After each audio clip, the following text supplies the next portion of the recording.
अच्छा सर, आपका एक कॉलम है, हम्म, ये सब जादू का कारखाना है। हम्म। इस मुल्क में कौन है जो रूहानियत से इनकार करे, या इस मुल्क में कौन है जिसे रूहानियत से इनकार है? अब सर, बुशरा बीबी ने 9 मिनट, सवा 9 मिनट, साढ़े 9 मिनट का एक वीडियो पैगाम रिकॉर्ड करवाया लॉन्ग मार्च से, 24 नवंबर के लॉन्ग मार्च से पहले। उसमें उसने गलती से मुल्क को मुल्क बोल दिया। आपने अल्हम्दुलिल्लाह मुल्क से मुल्क, कालम का, यानी मीम लाम काफ खे मुल्क। अब मुझे समझ नहीं आती कि कभी आपने बिलावल भुट्टो की ज़ुबान का मज़ाक नहीं उड़ाया। मुझे कभी यकीन नहीं आया कि बेनज़ीर भुट्टो साहबा का मैं आपके कॉलम पढ़ता रहता हूँ, या कभी भी नहीं सुना कि उसने कहा अज़ान दे रहा है तो रोटी है तो रोटी है। बुशरा बीबी क्यों इतनी मोहब्बत क्यों कि उसका एक लफ्ज़ आपने पकड़ के, आप जैसे जमहूरियत पसंद, और उसका सियासत से डायरेक्ट ताल्लुक भी कोई नहीं। पहली तो बात यह है कि जितना सीरियस आप ले रहे हैं, हुँ। इतनी सीरियस ये बात नहीं है। अच्छा, दूसरी बात यह है कि हम तो जरदारी क्या, नवाज शरीफ क्या, इमरान खान क्या, वो हमसे लिबर्टी लेते हैं, हम उनसे लिबर्टी लेते हैं। सारे, मैं जाता था नवाज शरीफ के पास, वो मेरे फिक्रे दोहरा के मज़े लेते थे। जरदारी के पास जाता था, वो लेते थे। और इमरान खान कई दफ़ा मेरे फिक्रे दोहराते थे जब मैं मिलता था। ठीक, कभी आपने बिलावल भुट्टो की ज़ुबान पे कई दफ़ा क्या लिखा? बिलावल भुट्टो पे पता नहीं कितने सख्त लिखे हैं। क्या ज़ुबान पे? नहीं, कभी उसकी कोई और चीज किस पे लिख दिया किसी, ये जरूरी है कि जुबान ही इस वक्त जेर बहस है। वो भाई जुबान उस वक्त जेन में आ गया, जुबान पे लिखना हर रोज नई चीज होती है। अब कोई एक ही चीज तो नहीं लिखते। आपने बुशरा से लिबर्टी ली? नहीं, मैंने सबसे लेता हूँ। बुशरा से राइटर जो हैं और तजिया निगार जो हैं, हमारा काम ही ये है।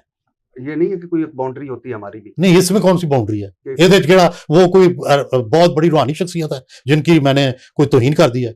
नहीं, मैं कह रहा हूँ कि कम से कम एक औरत होते हुए। हाँ, औरत होते हुए बहुत एहतराम है। वो आएंगी, मैं खड़ा हो जाऊंगा, वो आएंगी, मैं जनाब सलाम करूंगा।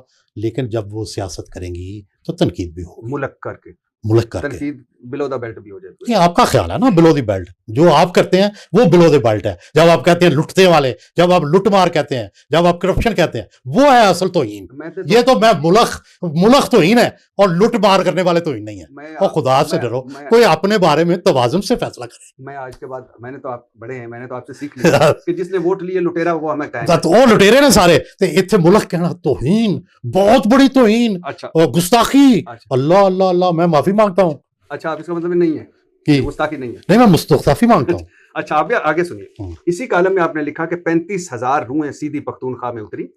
मुल्क की रानी, अब आपने रानी बना दिया उसे। और वो जो कारकुन हैं जिनकी आप अवाम की कसम, कभी आपने उर्दू नसर पढ़ी है? जी, मैं पढ़ी नहीं पढ़ी। मंटो का सरूरे जहां पढ़ा है? आप पहले अदब पढ़ लें कि भाई किस तरह से लोग हिज्व करते हैं, कसीदा गोई करते हैं, किस तरह ये तो ये उसमें रवायत में है। ये उस रवायत में, मैं एक छोटा सा तालिब इल्म हूं, उस रवायत में कोशिश किया हमने।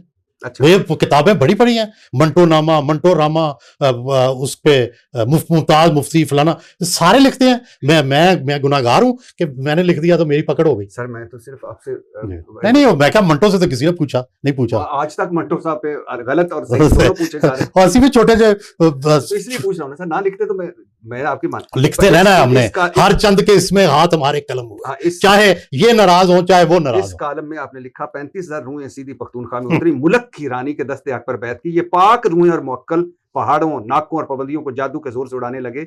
इन रूहों और मौक्कलों को भूख लगी ना सर्दी। आप ये कितनी आपने इंसल्ट कर रहे हैं। इंसल्ट किस चीज की है? कारकुनों की जो यार, आपने ना अदब पढ़ा है, आप ना अदब आप देखे हैं, कंपैरिजन करते हैं ना दुनिया में। ये कोई दुनिया में कोई पहली तहरीर है जो आप ले आए हैं? ये तो बेचारा, अच्छा, मैंने तो लिखना ही नहीं होता। अच्छा, मैं आगे ये सारा करते। अच्छा, वो भूख लगी ना सर्दी और ना गर्मी, वो मुल्क में आगे से आगे बढ़ते गए। रूहों, मौकलों और जिन्नों का कमजोर इंसानों से क्या मुकाबला, किसी ने इनका मुकाबला क्या करवा, रुकावट को कभी तोड़ते मसलते रहे, सब जादू कारखाना है। अच्छा, ये सारा छोड़ दे। अच्छा, हुकूमत तो पागल लगती है जो ये मुतालबा कर रही है कि लाशें दिखाओ। अब हुकूमत आ जाए आपकी तरह, वो कहे जी सानू तुसी पागल क्या है, माफी मंगो। नहीं, तो मुल्क क्या ना, हुकूमत तो पागल कहता है। मैं आगे भी आता नहीं, सुनो जनाब, बसी हुकूमत तो भी माफी, तुहाडे तो भी माफी, मलकार मुल्क वाली ਜਿਹੜੀ ਉਹਨਾਂ ਤੋਂ भी माफी, मलका पे आ गई। अच्छा, हुकूमत तो पागल लगती है जो मुतालबा करे कि लाशें दिखाओ, जनाजे साबित करो। रूहों की लाशें कहाँ होती हैं, इनके जनाजे कहाँ होते हैं? वो तो मौक्कल थे, जिन थे। अब मुझे बताएं सर, गार्डियन बता चुका है, हम नहीं मानते कि 17 लोग, गार्डियन कह रहा है 17 लोग, बीबीसी कह रहा है 5 लोग। हमारे जिस इदारे में मैं और आप हैं जियो, उसमें उन्होंने डेथ सर्टिफिकेट छापे, 3 लोगों के, और शायद हसन अब्बासी कह चुके हैं कि 2 लोगों के जनाजे। देखो मैंने कहा लिखा है कि हुकूमत तो पागल लगती है जो मुतालबा कर रही है कि लाशें दिखाओ, जनाजे साबित करो, रूहों की लाशें कहाँ तो होती हैं, इनके जनाजे कहाँ होने थे, वो तो मौक्कल थे, चलते। ठीक है, तो यार ये एक अदबी है, क्यों आपको कि आपको कोई तहरीर का कोई अंदाज है? ये एक फर्जी तहरीरें होती हैं, तो इसके अंदर मुकालमाती तरीका होता है। सर फर्जी तहरीरों में भाई यहाँ लिखा हुआ है कितने बंदे, 6 बंदे, ये उस वक्त तक 6 बंदों, इसी काल में वो हिस्सा लेके नहीं आ पाए जिसमें मुझे बताएं 6 लाशें लिखा हुआ मेरे पास है सर, मैं पढ़ ले आपके। वैसे मैं वो भी पढ़ रहा था, आलम बाला से अब्बा जी का नाम। हाँ तो वो नवाज शरीफ साहब नाराज है, मोहब्बत से कितने, नहीं वो नवाज शरीफ साहब नाराज है। अच्छा, उस दिन से वो नाराज है। मैं अभी आपको तो पता ही नहीं है ना, आपको अपने दिल पे लगती है, दूसरों को नहीं लगती आपको। मैं इस पूरे कॉलम में, ये सब जादू का कारखाना, इस पूरे कॉलम में कहीं लिखा हो 6, ये मेरा नहीं, कोई कहीं भी नहीं लिखा हो 6। इससे अगले में होगा, हाँ अगले में हो सकता है इस कॉलम में। ये तो हर रोज आते हैं ना। अच्छा आगे सुनिए सर। अच्छा आगे है जी, इनके जहाँ रूहें थी, रूहें छप चुके कॉलम, दुनिया आगे ला के तरीके। अच्छा आगे सुनिए ना, मैं इसमें मेरा एक पॉइंट ऑफ व्यू है, चाहे आप इसको कंडेम करें, पसंद करें ना करें। नहीं अच्छा, तहरीक इंसाफ के कई लीडर भी बिल्कुल अहमक हैं जो कहते हैं कप्तान ने जब डी चौक जाने से मना किया था तो फिर मुल्क की रानी से बात क्यों ना मानी। एम को रानी का डोंकी राजा से मुसलसल रूहानी राब्ता था, मुवक्किल अडयाला जेल जा रहे थे, पल पल की खबरें वहां पहुंचा रहे थे और लम्हा राजा के अहकामात रानी तक पहुंचा रहे थे। इमरान खान को डोंकी राजा कहना ये भी अदब है? मैं ये समझता हूँ कि सारी दुनिया में ये इस तरह के नाम लिए जाते हैं, डोंकी राजा जी, इस तरह के नाम, डोंकी मीन खोता, इस तरह के नाम आमतौर पे। ये जब था प्रेसिडेंट बुश, उस वक्त ब्लेयर था, टोनी ब्लेयर, उसको पपी कहते थे। It is Bush, it's Bush puppy. कभी आपने नवाज शरीफ को डोंकी राजा कहा है? जरदारी साहब को, बिलावल को, जिस दिन मौका आया कह देंगे, कोई ऐसी बात नहीं। अच्छा, तो ये अदब है डोंकी राजा इमरान खान को? यार ये कोई मतलब मैं खोता बना देता है, तुसी एक खोता समझ के ले आए हो। क्या लिखा था? ये डोंकी राजा एक फिल्म का नाम है। वो फिल्म किस पे बनी थी, पता किस पे बनी थी? मुझे नहीं पता। अच्छा। लेकिन डोंकी राजा में जिस तरह डोंकी राजा बिहेव करता है उससे तशबीह दी है। तो ये बिहेव डोंकी राजा की तरह कर रहे थे जी इमरान खान? जी जी, तो इसलिए आपने इन्हें डोंकी राजा कहा? जी, फिल्म की तरह। अच्छा माशाल्लाह। अच्छा पीटीआई नहीं हुण इमरान खान जिहड़े ने वो पाकिस्तान के स्पिरिचुअल लीडर भी हो गए ने, वो पाकिस्तान के पीर भी हो गए ने। जिस तरह पहले पीर नहीं सी, हुण वो भी बहुत, उनकी इज्जत मुंतखब होने की वजह से है, उन पर तनकीद भी इसी वजह से है।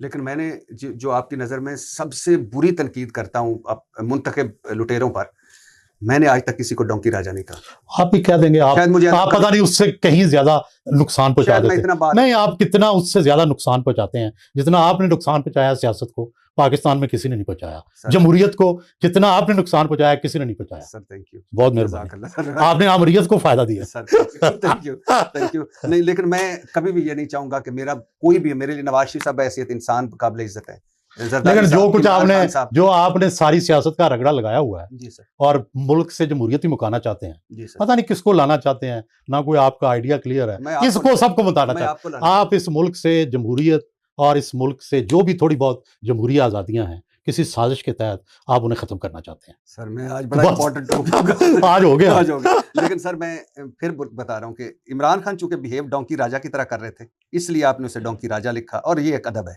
अच्छा पीटीआई के बालिश्तिये बोने जंग लड़कर तो राजा को रिहा नहीं करवा सकते। अब बालिश्तिये का लफ्जी तर्जुमा क्या होता है सर? बोना क्या होता है? छोटा आदमी, छोटा। तो ये छोटे कद का आदमी, ये छोटे छोटे कद के जो बोने शोने हैं, जो रूहें हैं पख्तूनख्वा में उतरी थी, जो मुल्क की रानी के और जो डोंकी राजा को पैगाम पहुंचा रहे थे, ये सारा अदब सर। मैं शतरंज की बाजी की वजीर और डोंकी राजा, मैं शतरंज की बाजी की वजीर और डोंकी राजा इसका बादशाह है। रानी को डंडापुर के रथ में पनाह लेनी पड़ी। डंडापुर मीन गंडापुर होंगे। हाँ मेरा ख्याल है इन्ना के अदब तुसी समझ दो, बाकी नहीं समझते। जी जी बाकी मैं मालूम इसे डोंकी राजा। अच्छा डंडापुर, अच्छा तुसी कॉलम मेरा सब तक पहुंचा रहे हो। जी मैं जरूर, मैं बहुत सारे हैं जो मेरे पास थे, लेकिन इसे डोंकी राजा की जोर जबरदस्ती से रिहाई का हरबा कहें। ये सारा अदब था जो आपने इमरान खान पे लिखा। सोहेल वड़ाई जी मैं जनाब मुशर्रफ बाय इमरान होता हूँ, ठीक है।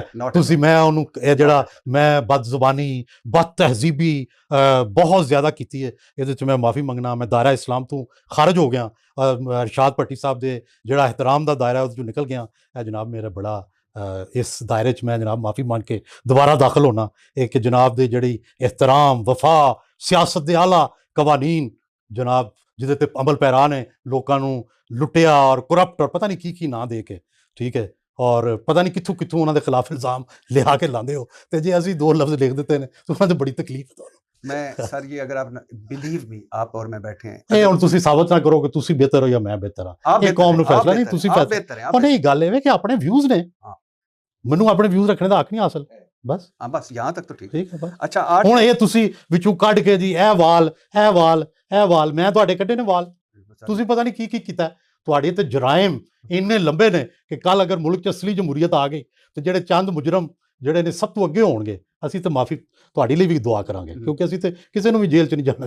ਲੇਕਿਨ ਤੁਸੀਂ ਉਹਨਾਂ 'ਚ 5-4 'ਚ ਹੋਵੋਗੇ, 5-4 ਜਿਹੜੇ ਬੰਦੇ ਜਿਨ੍ਹਾਂ ਜਮਹੂਰੀਅਤ ਨੂੰ ਨੁਕਸਾਨ ਪਹੁੰਚਾਇਆ, ਸ਼ਖਸੀ ਆਮਰੀਅਤ, ਫੌਜੀ ਆਮਰੀਅਤ ਦੇ ਹੱਕ 'ਚ ਹਮੇਸ਼ਾ ਗੱਲਾਂ ਕੀਤੀਆਂ ਔਰ ਸਿਵਲੀਅਨ ਜਿਹੜੇ ਨੇ ਉਹਨਾਂ ਦੇ ਹमेशा खिलाफ रहे हो। ये जनाब दा पूरा रिकॉर्ड है। हाँ सर, मैं इसको एग्री करता हूँ, लेकिन थोड़ी बहुत रद्द हो गई। खैर ये मेरे व्यूज हैं जिसका आपको एहतराम करना चाहिए। ठीक है, ठीक है, इतना तो आप मुझे कि नहीं हक है, डोंकी राजा को इतना तो हक है ना। नहीं आप तो डोंकी राजा नहीं है, आप सियासत में आएंगे तो आप पता नहीं क्या बनेंगे। अच्छा सर, 8 फरवरी 2024 के इलेक्शन में कितनी सीटें थी आपके ख्याल में पीटीआई? मुझे नहीं पता। अच्छा, फ्रैंकली मैंने इस पे, जाहिर है कोई फेयर सा इलेक्शन नहीं थे, ये तो मैं पहले दिन से कहता हूं। अच्छा, कैसा आपको लगता है सर कि ये यास्मीन राशिद और नवाज शरीफ साहब की सीट कौन जीता था? रियली नहीं पता, मैंने ना इसकी तहकीक, क्योंकि सारा ये मामला ही जो है वो शुबे में पड़ गया ना, शक शुबे में। अच्छा, तो फिर कि किस तरीके से इसको इन्वेस्टिगेट करें, ना तो कोई जो है वो आज़ादी है कि आपकी एक्सेस हो इलेक्शन कमीशन तक, तो उस हर चीज़ ही उसके बाद। तो मैं तो वैसे जितनी यास्मीन राशिद के लिए मैं आवाज़ बुलंद करता हूँ, बूढ़ी औरत है और सारी ज़िंदगी प्रोफेशनलिज्म की है, सारी ज़िंदगी। ये जो 4 लाहौर वाले हैं ना, ये तो बेचारे बहुत ही ज़्यादती इनसे हो रही है। महमूद रशीद, एजाज चौधरी, चीमा साहब, और चीमा बेचारा तो सारी उसका ना कोई हुकूमत में लेन देन ना कुछ, वो तो आखिरी दिन 2 दिन गवर्नर बना है और ओदी बेचारे दी इन्नी गवर्नर ही नहीं रही जितनी ओदी जेल हो गई है। एजाज चौधरी पता नहीं बेचारे को हार्ट की प्रॉब्लम है क्या है, प्योर पॉलिटिकल लोग हैं ये तो, कोई बेचारे ना टेररिस्ट ना कुछ। सर आपको लगता था इमरान खान इस हिम्मत से जेल काट पाएगा? अरे इमरान खान बहादुर, शुरू से ही बहादुर है, इसमें कोई शक नहीं है, बहादुरी में कोई शक नहीं है इमरान खान की। आपको लगता जेल जाएगा तो जो हम बहुत एक तासुर था जेल जाएगा, नहीं वो बड़ा इमरान खान को हम तो उस वक्त से जानते हैं ना, जब ये रेस कोर्स पार्क में या लॉरेंस गार्डन में दौड़ लगाता था, इतनी कोई दौड़ ही नहीं लगा सकता। तो जो बंदा फिर वो नाकाबिल यकीन काम करे तो वो कोई भी काम कर सकता है। और वापसी नजर आती है आपको? मफामत, मुल्क का फायदा इसमें है। देखो, हो सकता है कल पीटीआई के लोग 9 मई के वक्त भी कहते थे, आज भी कहते हैं कि जी बगावत हो जाएगी, यूं हो जाएगा फलाना, उससे भी कुछ नहीं मिलेगा। फर्ज करो अगर कामयाब भी हो जाए, हम पीछे चले जाएंगे। और मफामत होती नजर आ रही? देखो, ना भी नजर आए ना, फिर भी इसका हल यही है। देखो कि ना आप हमेशा इमरान को जेल में रख सकते हैं, ना ये कर सकते हैं कि ये सारे अपनी अपनी कुर्सियां उठा के घर चले जाएं। दुनिया में जब भी कोई आपस में अंडरस्टैंडिंग होती है, मुफाहमत होती है, लो और दो की बुनियाद पे होती है। ये नहीं होता कि अगला मर जाए और सब कुछ आपको दे जाए। तो यही तरीका है। हमारे यहाँ सुलह हदैबिया है, कितनी बड़ी मिसाल है कि काफिरों से जिन्होंने कत्ल किए हुए हैं उनके साथ आप बैठ के, और उस वक्त सब लोगों ने कहा कि आप तो ये तो हमें नुकसान देगी सुलह हदैबिया, और अल्टीमेटली क्या हुआ? फायदा हुआ। तो दुनिया में सुलह का हमेशा फायदा होता है। हो सकता है आज इमरान खान को लगे कि यार मैं लीज ऑफ लाइफ इन्हें क्यों दूं, ये हुकूमत क्यों चलाऊं, कल हो सकता है यही उनके फायदे में चले जाए। इसी तरह ये हुकूमत ये समझ रही है कि इमरान को रिहा किया तो एक मसला पैदा हो जाएगा, हो सकता है कल इसी चीज का हुकूमत को क्रेडिट मिल जाए। तो ये दुनिया में चीजों का पहले से अंदाजा लगाना, सवाल यह है कि क्या ये अच्छा कदम है या नहीं सुलह, अगर अच्छा है तो उसकी तरफ जाएं। तो सर कोई लग रहा है आपने इतने देखे पीछे अदवार, कई दफा ऐसा हुआ है इस दौर में भी कि चीजें करीब पहुंची हैं, ठीक है, लेकिन एक तो जो शख्सी तजाद है और दूसरा अना, ये लचक नहीं आने दे रहे, और एक दूसरे पर बेतबारी। कोई ऐसा बंदा नहीं है जिसपे कोई एतबार करके कोई डील हो। मतलब मेरे इल्म में है कि ये बनी गाला जाने तक तो बात हुई थी, लेकिन खामोशी शर्त थी। धांधली कमीशन पे भी शुरू में रजामंदी थी, लेकिन ये धांधली कमीशन वो जो कटापटा हो, लेकिन नहीं हुआ, बदकिस्मती है। और उसका का नतीजा ये होता है कि मुआशी इस्तेकाम तो आ रहा है, बेहतर हो रहा है बहुत, लेकिन सियासी अदम इस्तेकाम जब होता है तो मुआशी अदम इस्तेकाम 1 मिनट में चला जाता है। हाँ, ऊपर से दहशतगर्दी की लहर। नहीं, देखो दुनिया में ये जितने मार्शल आए ना, जो मैं पहले बात कर रहा था, उन्होंने मुआशी इस्तेकाम तो लेके आए, लेकिन जो ही वो गए सब कुछ उड़ गया। अयूब खान का भी ऐसे ही हुआ, जनरल ज़िया का भी ऐसे ही हुआ, जनरल मुशर्रफ का भी ऐसे ही हुआ। उसकी वजह यह है कि कॉन्टिन्यूटी नहीं ना होती उस सिस्टम में। जनरल मुशर्रफ ने जाना कैसे था ये तो तय नहीं था, जनरल ज़िया ने जाना कैसे था ये तो तय नहीं होता ना। इसका तो पता है, शहबाज शरीफ जो मर्जी कर ले, 5 साल बाद तो जाना ही है ना, ये तो पता है ना। अब तो ये भी नहीं पता। नहीं, इसके अलावा क्या रास्ता है? नहीं, एक तो तय है ना कि या इलेक्शन में जाएंगे या घर जाएंगे। अब तो वैसे जरूरत है इलेक्शन की, सिलेक्ट कर लिया। देखो, गुजारिश यह है कि फर्ज करें दुनिया की आप हिस्ट्री देखें ना, फार्स इलेक्शन भी होते रहे हैं, जाली इलेक्शन भी होते रहे हैं, और लोग उसको मानते रहे हैं। 1985 में जो हमने इंडेमनिटी दी, उसमें जनरल ज़ियाउल हक का नाम लिख के दिया। किसको? असेंबली ने जो पास किया इंडेमनिटी बिल, उसमें ज़ियाउल हक का नाम था, हालांकि नाम नहीं होते। क्यों? ताकत थी भाई, कंप्रोमाइज करना था, रास्ता निकालना था, और निकला रास्ता। उसी 85 की असेंबली से बिल आखिर जमहूरियत आ गई। वो जो नॉन पार्टी सिस्टम था, प्योरली अनडेमोक्रेटिक, कोई उसमें, लेकिन सवाल है रास्ता निकालने। आज रास्ते नहीं निकले। हाँ, आज रास्ते नहीं निकले। मैं कहता हूँ कोई फार्स इलेक्शन भी हो तो मान ले, आगे चले, अगला इंश्योर कर ले कि अगला ठीक हो। सर, मुझे बहुत खुशी हुई आपसे मिलकर। थैंक यू, हमेशा ही होती है। Thank you very much.